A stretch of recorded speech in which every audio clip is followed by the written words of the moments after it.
Okay, good afternoon, and thank you for joining us. My name is Kim Armstead. I'm a Trust Building and Public Information Officer with the Oakland Police Department.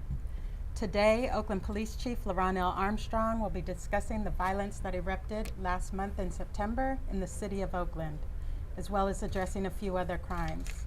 Joining the chief is Lieutenant Chavies with our Homicide section, who will be addressing 2 homicides that occurred this past weekend, as well as Councilmember Taylor, who will address a homicide that occurred in his district, and also Executive Director of the Christopher Lavelle Jones Foundation, Brenda Grisman, a victim of violence who will be speaking about the impact of the trauma that our community is experiencing.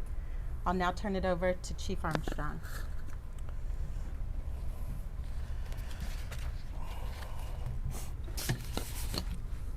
Good afternoon. Like I do with each one of these public press conferences, I always start off with a moment of silence for the 106 victims of homicide in this community, the 106 losses of life. So if we can take a second before we start and take a moment of silence, a minute and 46 seconds for all those who have lost their lives in the city of Oakland.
The silence is always sobering.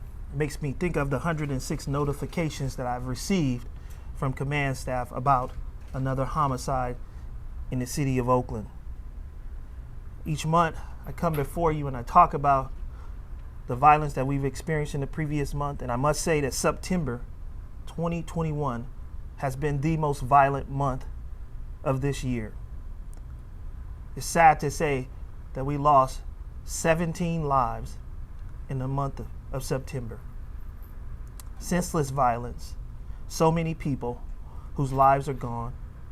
Today, behind me, I thought it was important that you not just hear from me, but you hear from families, that you see the impact of the violence, that you know when someone loses their lives, that they leave behind people who care, people who hurt, the pain that is in our community every single day.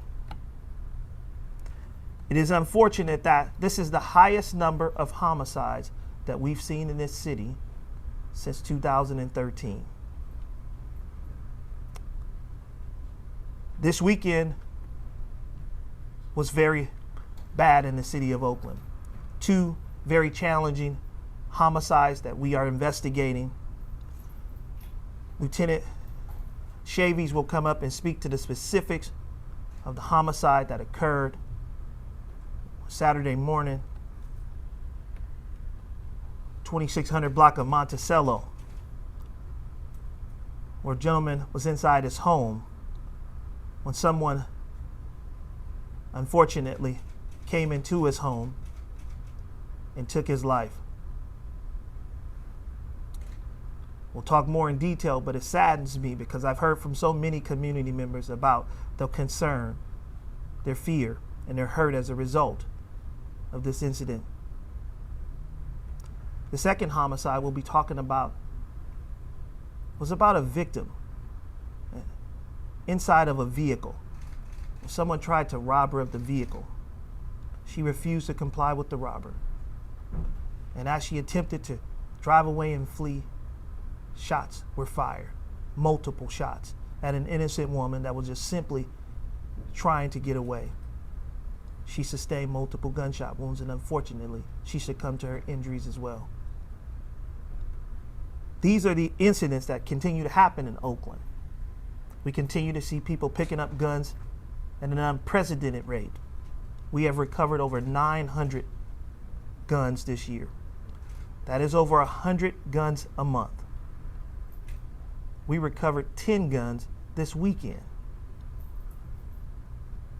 It is unbelievable to me that I've been asking for sanctions on ghost guns in our city for the last 6 months, and we still have not heard any legislative change in how ghost guns continue to enter our community. So I say to community, just know we are thoroughly investigating each one of these homicides, but we need your help. If there's information that you're able to share with us, please contact the Oakland Police Department. If there's video that's available, if there's anything that you think would help us solve these crimes, please bring that information forward to us. I'll be bringing up Lieutenant Chavis to give you more details about the 2 homicides that impacted us this weekend.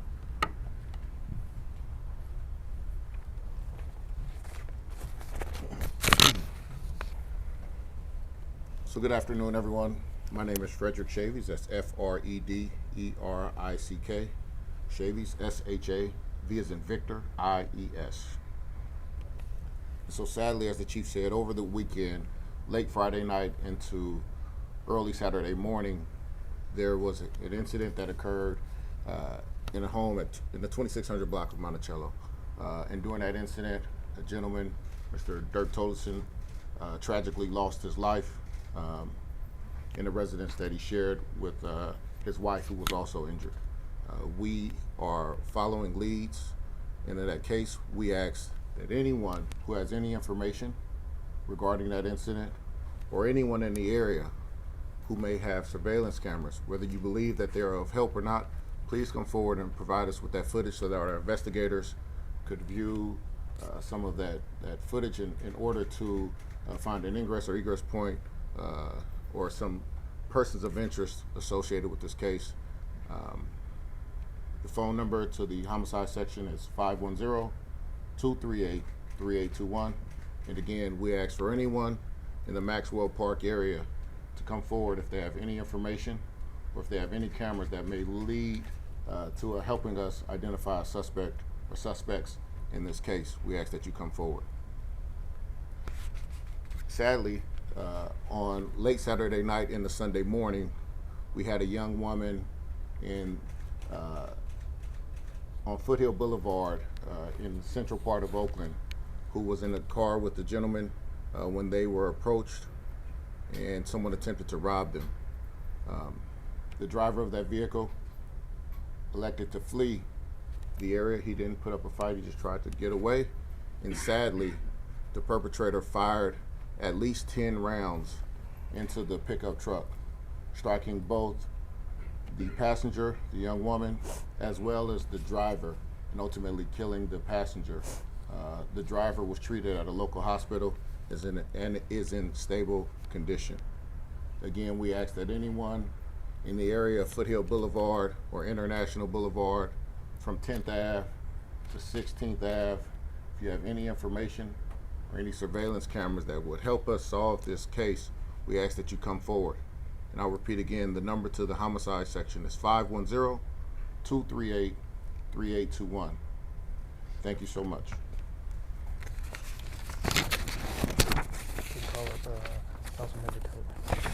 So next I'll call Councilmember Lauren Taylor.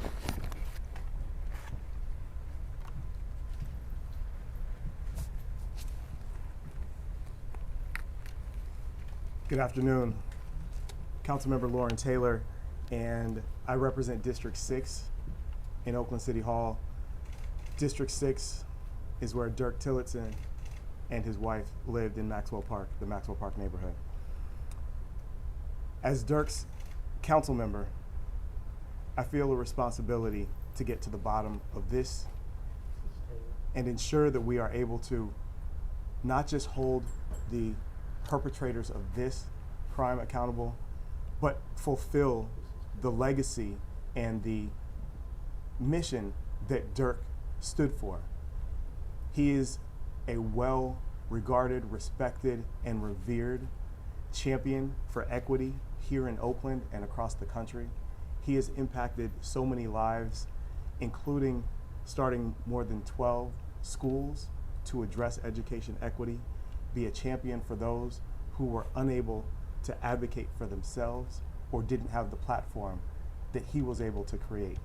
And so I stand here committed to furthering our work of reimagining public safety, of implementing real violence prevention programs, pulling our community together, partnering with our law enforcement officers, our violence prevention professionals, our community members, our faith organizations, and others. It will take all of us to continue to address the crime and the violence that's happening in our community, both responding to it as well as addressing the root causes that allow it to occur in the first place. My heart goes out to Dirk's entire family and all who are impacted by his loss. And it is vital that we come together and do what we can to further his legacy. I do want to just make a plug for, we heard the call, if you have surveillance video or anything that could be helpful in this investigation, we ask for you to contact our police department in the investigation. Also want to remind those at home in our communities that Oakland does have a surveillance camera registry. And so registering your cameras and making sure that that is available to our law enforcement officers is something that I encourage everyone to do to help with this situation and others that occur as well. Thank you.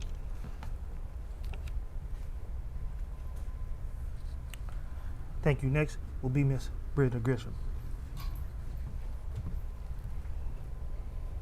Good afternoon. My name is Brenda Grisman, B-R-E-N-D-A, last name G-R-I-S-H-A-M, and I am the Executive Director of the Christopher Lavelle Jones Foundation.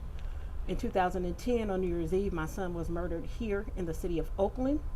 And today, we are here to partner with the police as families who have lost our children, our brothers, our sisters here in the city of Oakland. The plug that I'm gonna make today is each and every life, the whole 106 that we have lost as of today, have mothers and fathers. They are hurting. Homicide is nothing to play with.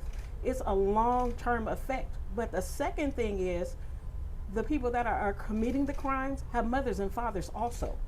It is a plea that we have, because you don't want to be in the same position that we are, missing our sons, missing our daughters, our brothers, and our sisters.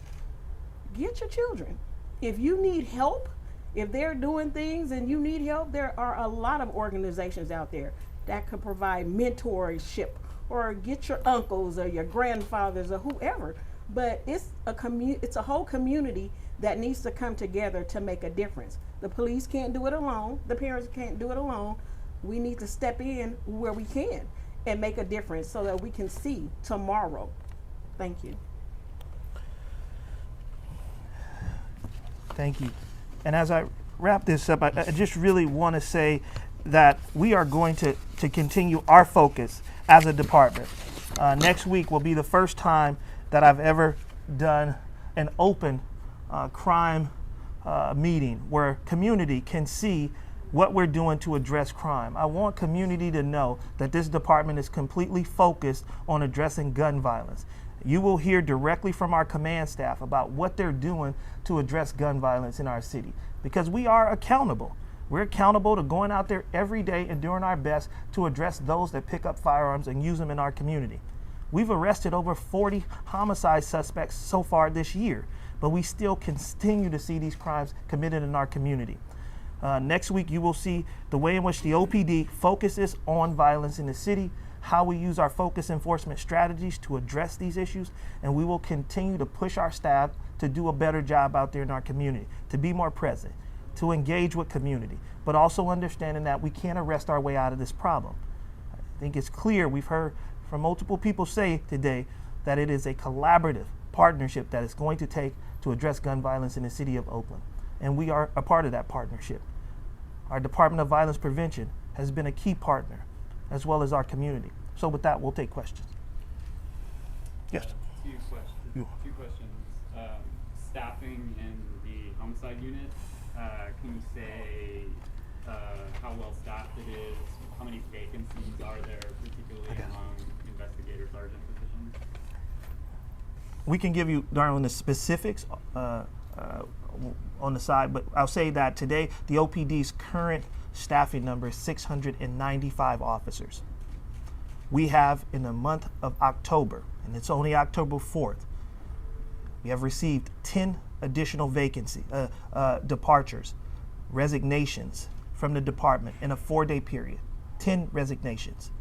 These numbers are dwindling fast. And so I think we have brought forth our concerns to the council. This is, very concerning for us to see officers leaving at this rate. We have increased staffing in the homicide division because at 106 homicides, we clearly needed additional investigators. We moved 6 additional investigators over to our homicide section, but they've also experienced a couple of retirements in there. So they hover around 13, 14 investigators.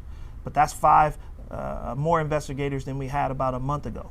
And it's concerning when you have our staff working the number of hours that they are addressing this high number of homicides. It does have an impact on the organization when you are investigating 106 homicides. It's a drain. And so unfortunately, it doesn't mean that we have additional resources. That means we had to reduce investigators in other areas in order to accomplish that. So those are moved over from like robbery, felony assault, something like that? Yes. I won't say specifically where they came from, but within the department, but other investigators was moved from other sections over to the homicide division in order to support that priority. Just really quickly, the East Bay Times had a story that said that it was potentially targeted, the incident where Mr. Tillotson was murdered. Can you say anything more about that? I mean, was he targeted personally? Was the home targeted? The investigation is still open. We do believe that those individuals came specifically to that residence. They did not impact other residents. It's clear to us that they came specifically to his home. Henry? Chief, can you talk about, with respect to the Maxwell Park Monticello, was this targeted, in fact? Was there any motive that you can talk about coming up? There are some motives that we're looking into that I can't discuss today with you, but we do have a couple of angles that we're looking at, none of which we think should have led to his death. But we are looking into a couple things that we think could be a contributor to why he might have been the focus of somebody or his residence.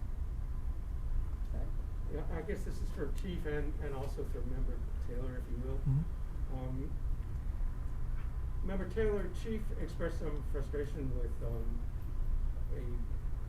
inaction on ghost guns at the level of lawmaking. Is anyone in the city, on the council or the mayor's office, thinking of doing something? And Chief, what should they do? We have expressed our concerns to the mayor and the city's legislative representative to lobby in Sacramento to see if we can get somebody to sponsor. I know that there are some of our lawmakers down in Sacramento are definitely trying to craft something, but it just has not moved fast enough for us, a city that's being impacted by these weapons every single day. But we have brought our concerns to the mayor, who has made sure it was heard in Sacramento, and so it's just it hasn't moved as fast as I would like. So is this something that can only be done on the state level, not at a city level? Yes, it would have to be at the state or federal level. It needs to be clear laws around the procuring of these weapons. They need to be serialized and they need to be trackable. We need to know who are buying these kits and putting them together. We need to know that if a firearm is recovered, who purchased that firearm and who might they have sold it to or allowed to have possession of it. Those are all of the really important investigative tools that we need in order to solve crimes. We also obviously want to be able to trace ballistics.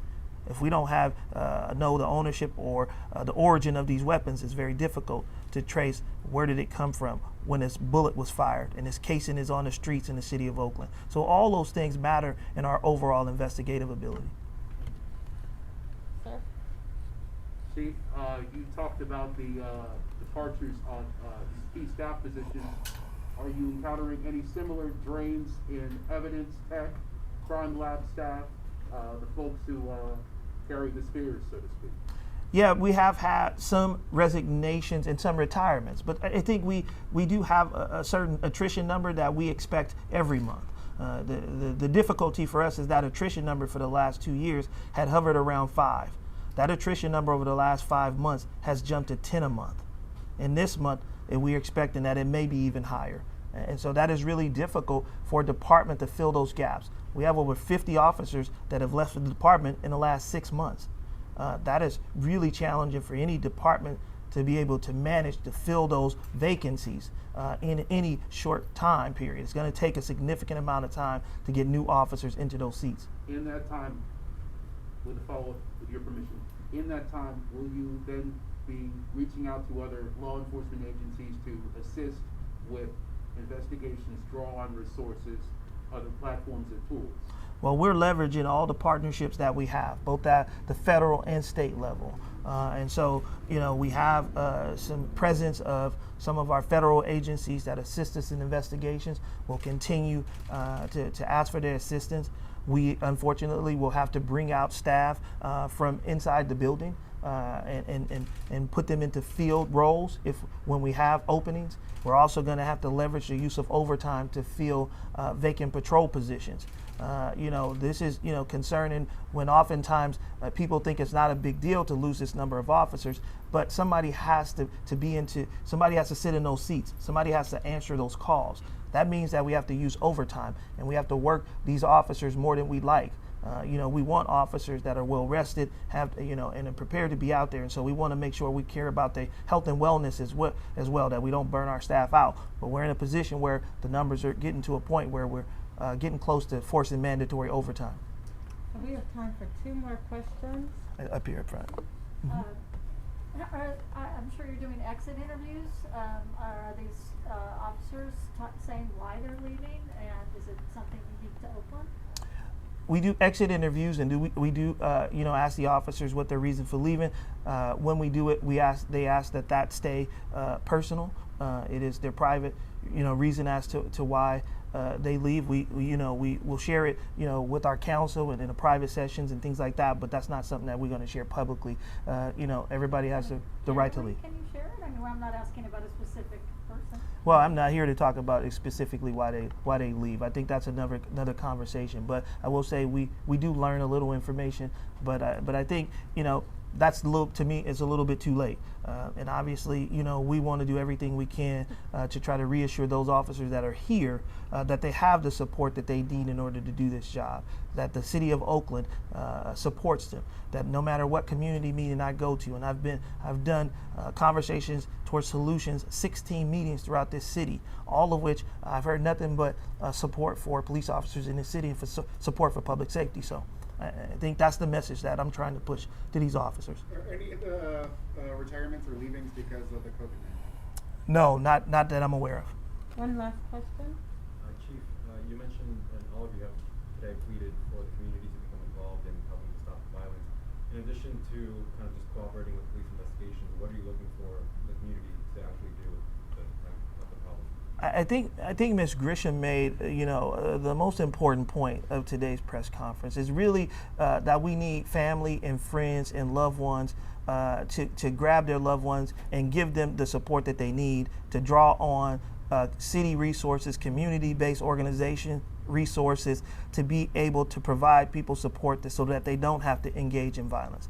That we should be trying to save people's lives, save your loved ones' lives by not allowing them to pick up guns and be engaged in violence, but also not putting themselves in a position that they might be arrested for committing a violent act. That's also a loss to the community, because it's not just it's the loss of life, but it's also losing people from our community that have to go to prison for a long time for a very serious crime. I think this is the last one. You talked about maybe having to shift some resources. Are you having to take some investigators out of the homicide unit to try to fill positions on the street? And what kind of guarantee can you give to families who've lost their loved ones that their cases are getting the attention that they deserve? We have not moved any homicide investigators out into the field. I think we've prioritized the loss of life and investigating the loss of life. I think it's hard to guarantee anybody that we're going to be able to solve any case. I think what we can guarantee is that we're going to work hard to try to solve the case. But solving cases is not like it looks on TV. It is not an overnight process, and it really does require cooperation from community, information from community, people sharing things that they see, video that they may have. That's how we solve crime. That the police are usually not there when these crimes occur. That we are trying to go back and recreate situations and trying to figure out what happened. But that requires people to provide that information that we need. And as we sit with so many families that you see behind me, not all these cases have been solved. And that's unfortunate. And somebody out there, so whether it's this case or one of the other homicides that happened this year or in previous years, because I don't want to overlook the fact that this has happened year after year. And these families represent not only the 106 for this year, but also the violence that has occurred in this city over multiple years, where the pain still exists, and we haven't arrested the people responsible. And so we'll continue to look for people as long as we can. We've made arrests recently of cases going all the way back into the 80s. So we will continue to search until we find the people responsible for these crimes. All right, thank you.